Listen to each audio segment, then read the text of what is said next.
everybody. Thanks for the invite. I'm Sandra, and in the last year I've been working on gentrification resistance in southern European cities, trying to compare strategies that are occurring in different cities, in particular in Madrid, Athens, and Rome.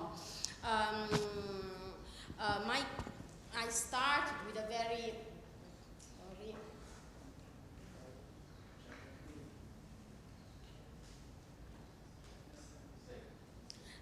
I started with a very general question to explore what actually means to resist gentrification in the present acute and predatory forms of displacement. And by resistance to gentrification, I mean to stay put and resist displacement. In order to do so, I ask myself what is actually, what constitute genuine practices of resistance, and where are the ambiguities and slippery position that we find when we talk about gentrification resistance. And in today's presentation, I would like to also say that in order to explore resistance to gentrification and displacement, I had first to recognize the variety, multidimensionality, and simultaneities assumed by displacement in Southern European city. I tried to evaluate their potential, the potential of gentrification resistance for an agenda-setting effect in these places. And in looking at the limits, I also would like to focus the needs of moving behind the framework of collective action when we study gentrification resistance, assuming an approach that look at the everyday life. When I talk about gentrification resistance, of course, I start from a very crucial point, that is that I engage directly with people that are evicted or are under displacement. As Marcuse's point out in 2010, if the pain of displacement is not at the center of what we do when we study gentrification, we are missing the central point that need to be addressed.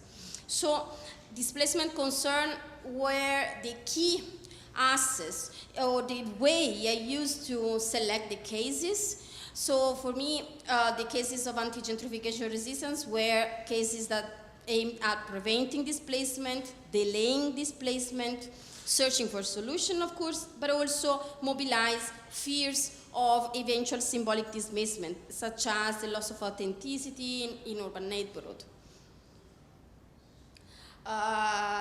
Theoretically speaking, I believe that gentrification does not explain the complexity of displacement today. I explore the current regime of expulsion in Southern Europe at the intersection between development studies, financialization of housing, and gentrification studies. Also, eviction does not explain all about displacement. However, in looking at eviction processes, we really got directly to the materiality of what does it mean to be evicted, but also we reached the juridical basis by which processes of dispossession are occurring. For this reason, in this presentation, I will focus on anti-gentrification practices. Displacement concern, or the key of displacement concern, has been particularly helpful in the cases of in the geographical context in which I work. Southern European cities have been considered prior to the crisis by housing scholars a context in which gentrification was low or hybridized to local factor. Some scholars also wrote that some Southern European cities were ungentrifiable. This was related to the several factors that can be called gentrification endogenous barriers. First of all, the housing regime. In Southern European city has been already said, we have a very diffuse and fragmented property regime, which represent a factor of inertia, for instance, for large real estate development projects. We also have a diffusion of housing informality that is, of course, not new for you, but that in a certain way has represented a way for people to stay put in certain area. We also have a welfare system and a capital regulation that provide a certain extent of mitigation to gentrification's process. The welfare system resulting in the provision of decommodified assets, such as a quota of public housing, that is located within gentrification area. And another important element is that we have low level of spatial segregation if we compare Southern Europe with North America or Latin America. And on the contrary, we have different forms of vertical segregation that in a sense result in a more vibrant, diverse urban area. And last but not least, we should acknowledge the importance that urban social movements have played historically in determining spatial rights in the city under study. However, after the burst of the global financial crisis, the situation completely changed. European cities display a complex regime of austerity that provides legitimization and justification for practices of dispossession and moralization. Gentrification practices skyrocket together with tourism, urban regeneration scheme, redesign of public scale, and the sale of public housing. So if we compare very quickly the regime of expulsion that we have in Southern Europe, we can see that we have many different forms, from direct displacement for rent or mortgages arrears, but also criminalization of social centers, valorization of heritage, spatial cleansing, otherization, and resemantization of public space. But what is more important, in my opinion, is that all those forms of forces that produce displacement are occurring simultaneously, impacting a variegated set of people, elderly persons, young precarious workers, old tenants in public housing, and that those people have a variegated set of title to housing. They hold mortgages or tenants agreement. In some cases they are squatters or living in encampment. So as you can see, resisting in this situation is very difficult because there is a variegated set of actors that have to come together to define what is the problem at stake. Under this,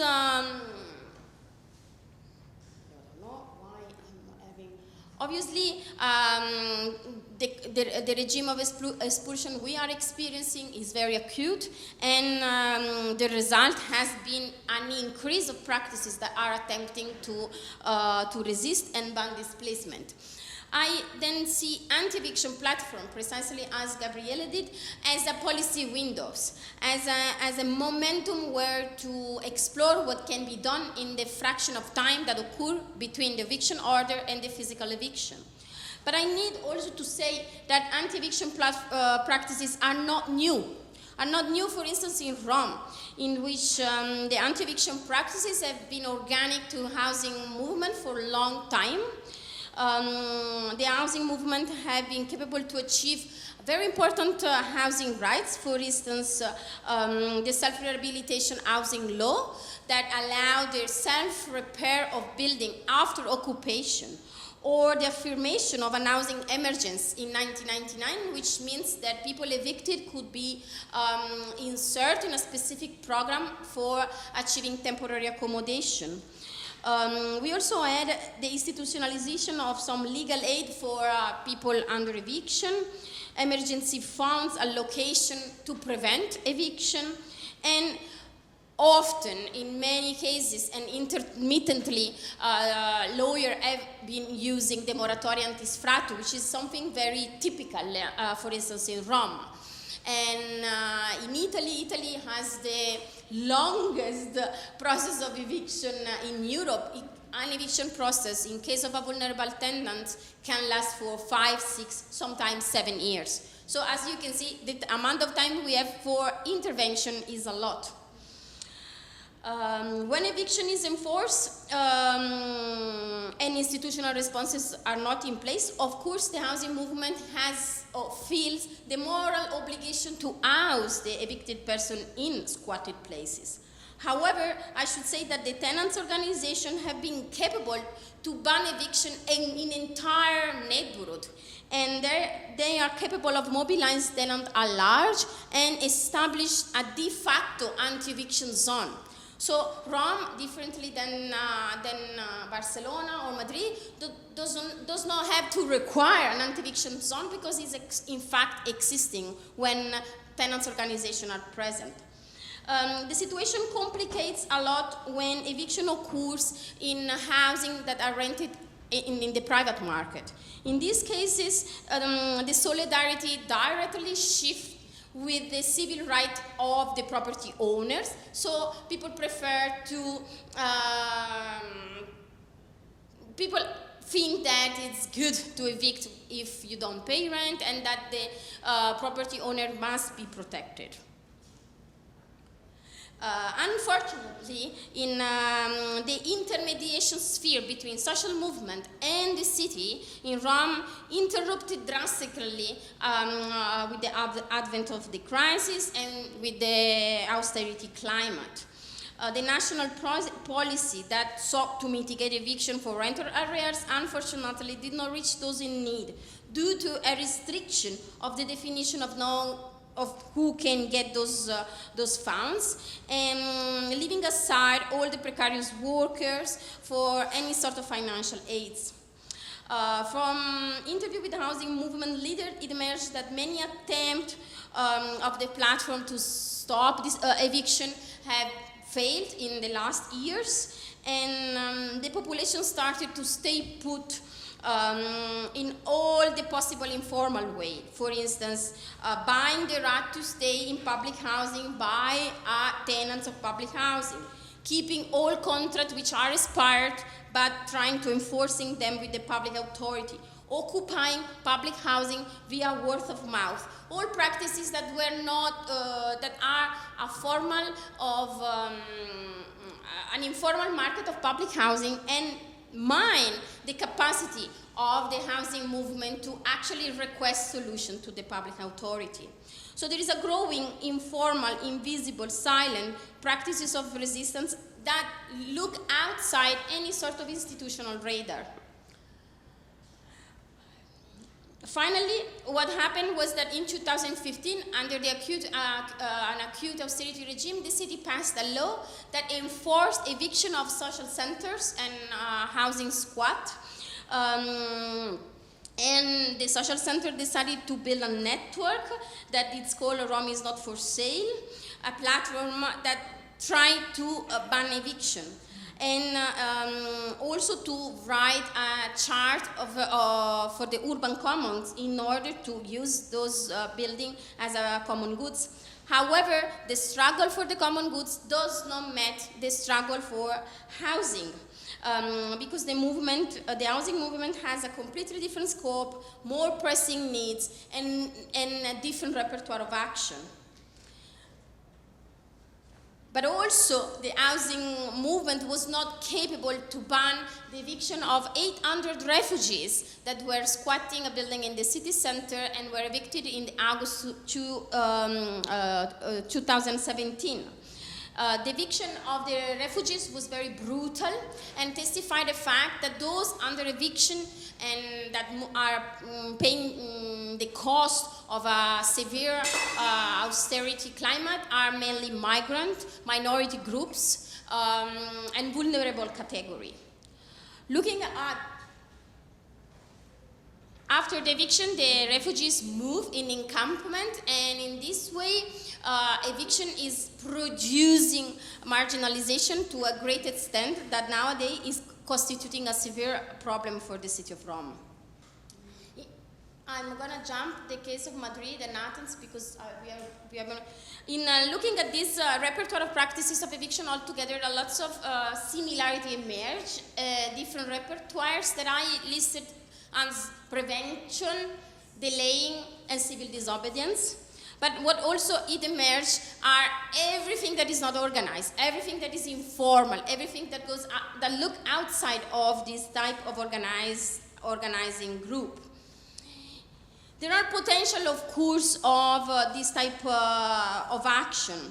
they definitely, they can represent, they boost the potential anti-gentrification policy agenda, sharing a common claim, the permanent indiscriminate access to urban space.